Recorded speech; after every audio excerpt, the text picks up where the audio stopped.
La Bible en un an, la 206e journée, le livre d'Ésaïe, chapitre 57, verset 14, au chapitre 59, verset 21, le livre des psaumes, chapitre 19, verset 1 à 15, le livre des proverbes, chapitre 19, versets 21 et 22, les actes des apôtres, chapitre 17, versets 1 à 34. Ésaïe, chapitre 57. On dira: Frayez, frayez, préparez le chemin, enlevez tout obstacle du chemin de mon peuple. Car ainsi parle le Très-Haut, dont la demeure est éternelle et dont le nom est saint. J'habite dans les lieux élevés et dans la sainteté, mais je suis avec l'homme contrit et humilié, afin de ranimer les esprits humiliés, afin de ranimer les cœurs contrits. Je ne veux pas contester à toujours, ni garder une éternelle colère, quand devant moi tombent en défaillance les esprits, les âmes que j'ai faites. À cause de son avidité coupable, je me suis irrité et je l'ai frappé, je me suis caché dans mon indignation. Et le rebelle a suivi le chemin de son cœur. J'ai vu ses voies, et je le guérirai. Je lui servirai de guide, et je le consolerai, lui et ceux qui pleurent avec lui. Je mettrai la louange sur les lèvres. Paix, paix à celui qui est loin et à celui qui est près, dit l'Éternel. Je les guérirai. Mais les méchants sont comme la mer agitée, qui ne peut se calmer, et dont les eaux soulèvent la vase et le limon. Il n'y a point de paix pour les méchants, dit mon Dieu. Ésaïe, chapitre 58. Crie à plein gosier, ne te retiens pas, élève ta voix comme une trompette, et annonce à mon peuple ses iniquités, à la maison de Jacob ses péchés. Tous les jours ils me cherchent, ils veulent connaître mes voies. Comme une nation qui aurait pratiqué la justice et n'aurait pas abandonné la loi de son Dieu, ils me demandent des arrêts de justice, ils désirent l'approche de Dieu. Que nous sert de jeûner si tu ne le vois pas, de mortifier notre âme si tu n'y as point égard? Voici, le jour de votre jeûne, vous vous livrez à vos penchants, et vous traitez durement tous vos mercenaires. Voici, vous jeûnez pour disputer et vous quereller, pour frapper méchamment du poing. Vous ne jeûnez pas comme le veut ce jour, pour que votre voix soit entendue en haut.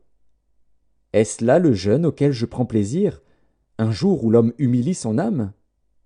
Courber la tête comme un jonc, et se coucher sur le sac et la cendre, est-ce là ce que tu appelleras un jeûne, un jour agréable à l'Éternel? Voici le jeûne auquel je prends plaisir.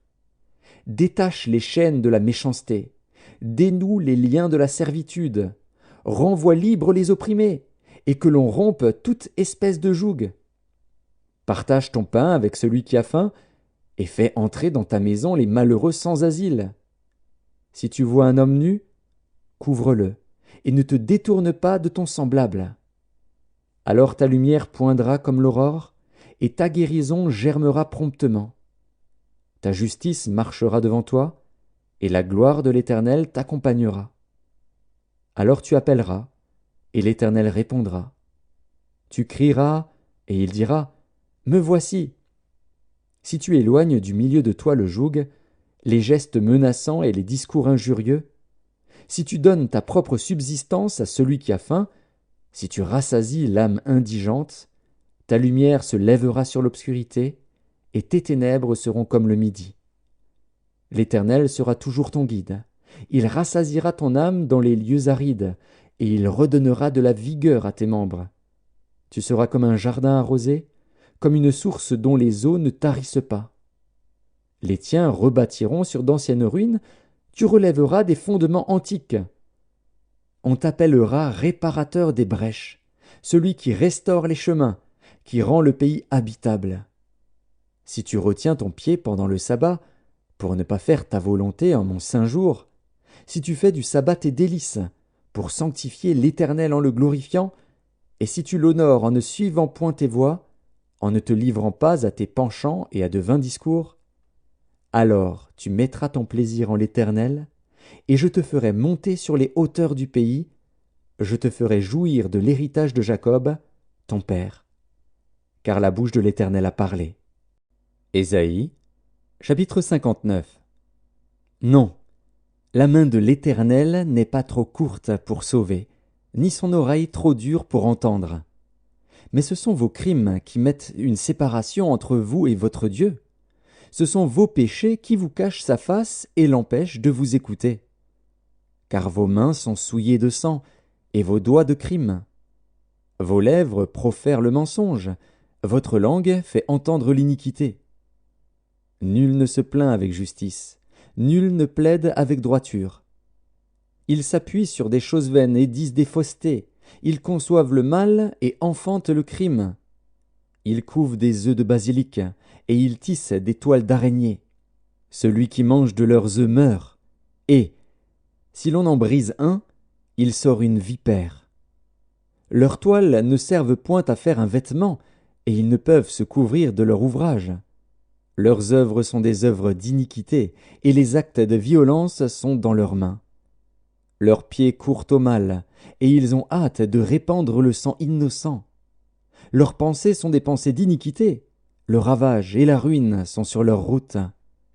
Ils ne connaissent pas le chemin de la paix, et il n'y a point de justice dans leur voie. Ils prennent des sentiers détournés. Quiconque y marche ne connaît point la paix.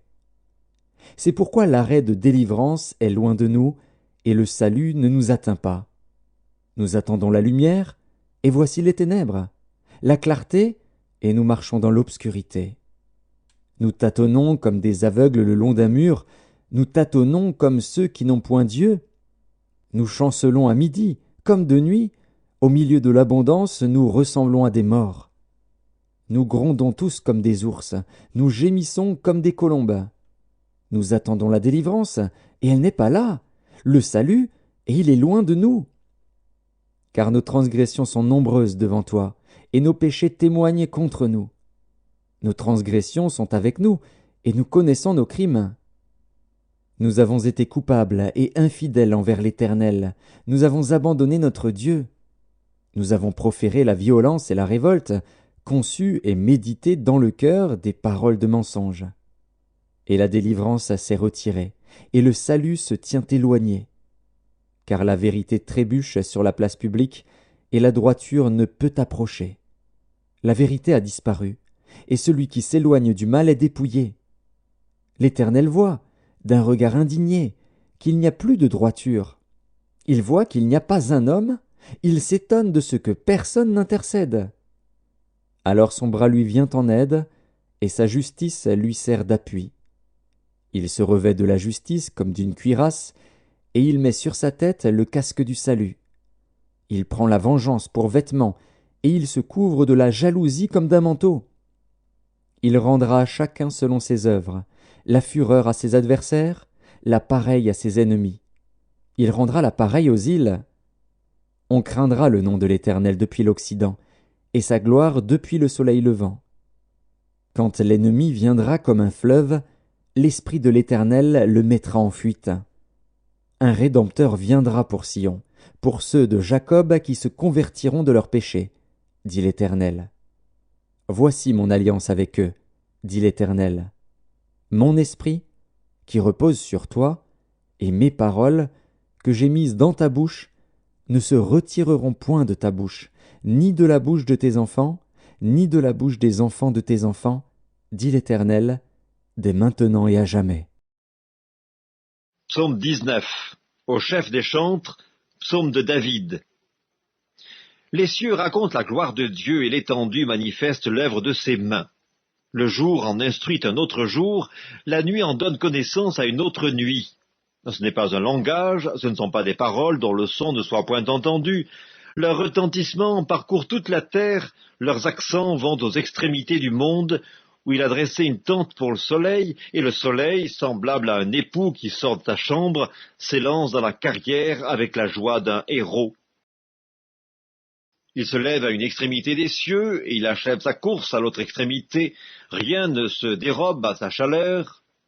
La loi de l'Éternel est parfaite, elle restaure l'âme. Le témoignage de l'Éternel est véritable, il rend sage l'ignorant. Les ordonnances de l'Éternel sont droites, elles réjouissent le cœur. Les commandements de l'Éternel sont purs, ils éclairent les yeux. La crainte de l'Éternel est pure, elle subsiste à toujours. Les jugements de l'Éternel sont vrais, ils sont tous justes. Ils sont plus précieux que l'or, que beaucoup d'or fin. Ils sont plus doux que le miel, que celui qui coule des rayons. Ton serviteur aussi en reçoit instruction, pour qu'il les observe, la récompense est grande. Qui connaît ces égarements? Pardonne-moi ceux que j'ignore. Préserve aussi ton serviteur des orgueilleux, qu'il ne domine point sur moi. Alors je serai intègre, innocent de grands péchés. Reçois favorablement les paroles de ma bouche et les sentiments de mon cœur, ô Éternel, mon rocher et mon libérateur. Livre des Proverbes, chapitre 19. Il y a dans le cœur de l'homme beaucoup de projets, mais c'est le dessein de l'Éternel qui s'accomplit. Ce qui fait le charme d'un homme, c'est sa bonté, et mieux vaut un pauvre qu'un menteur. Les Actes des Apôtres, chapitre 17. Paul et Silas passèrent par Amphipolis et Apollonie, et ils arrivèrent à Thessalonique, où les Juifs avaient une synagogue. Paul y entra selon sa coutume pendant 3 shabbats. Il discuta avec eux d'après les Écritures, expliquant et établissant que le Christ devait souffrir et ressusciter des morts. Et Jésus que je vous annonce, disait-il, c'est lui qui est le Christ. Quelques-uns d'entre eux furent persuadés et se joignirent à Paul et à Silas, ainsi qu'une grande multitude de Grecs craignant Dieu et beaucoup de femmes de qualité. Mais les Juifs, jaloux, prirent avec eux quelques méchants hommes de la populace, provoquèrent des attroupements et répandirent l'agitation dans la ville. Ils se portèrent à la maison de Jason, et ils cherchèrent Paul et Silas pour les amener vers le peuple. Ne les ayant pas trouvés, ils traînèrent Jason et quelques frères devant les magistrats de la ville en criant « Ces gens qui ont bouleversé le monde sont aussi venus ici, et Jason les a reçus. Ils agissent tous contre les édits de César, disant qu'il y a un autre roi, Jésus. » Par ces paroles, ils émurent la foule et les magistrats, qui ne laissèrent aller Jason et les autres qu'après avoir obtenu d'eux une caution. Aussitôt les frères firent partir de nuit Paul et Silas pour Bérée. Lorsqu'ils furent arrivés, ils entrèrent dans la synagogue des Juifs. Ces Juifs avaient des sentiments plus nobles que ceux de Thessalonique. Ils reçurent la parole avec beaucoup d'empressement, et ils examinaient chaque jour les Écritures pour voir si ce qu'on leur disait était exact. Plusieurs d'entre eux crurent, ainsi que beaucoup de femmes grecques de distinction et beaucoup d'hommes. Mais quand les Juifs de Thessalonique surent que Paul annonçait aussi à Bérée la parole de Dieu, ils vinrent y agiter la foule. Alors les frères firent aussitôt partir Paul du côté de la mer. Silas et Timothée restèrent à Bérée. Ceux qui accompagnaient Paul le conduisirent jusqu'à Athènes, puis ils s'en retournèrent chargés de transmettre à Silas et à Timothée l'ordre de le rejoindre au plus tôt. Comme Paul les attendait à Athènes, il sentait au-dedans de lui son esprit s'irriter à la vue de cette ville pleine d'idoles. Il s'entretenait donc dans la synagogue avec les Juifs et les hommes craignant Dieu, et sur la place publique chaque jour avec ceux qu'il rencontrait. Quelques philosophes épicuriens et stoïciens se mirent à parler avec lui, et les uns disaient « Que veut dire ce discoureur ?»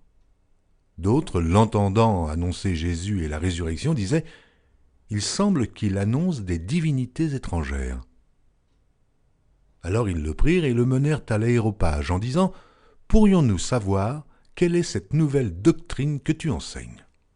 Car tu nous fais entendre des choses étranges. Nous voudrions donc savoir ce que cela peut être. » Or, tous les Athéniens et les étrangers demeurant à Athènes ne passaient leur temps qu'à dire ou à écouter des nouvelles.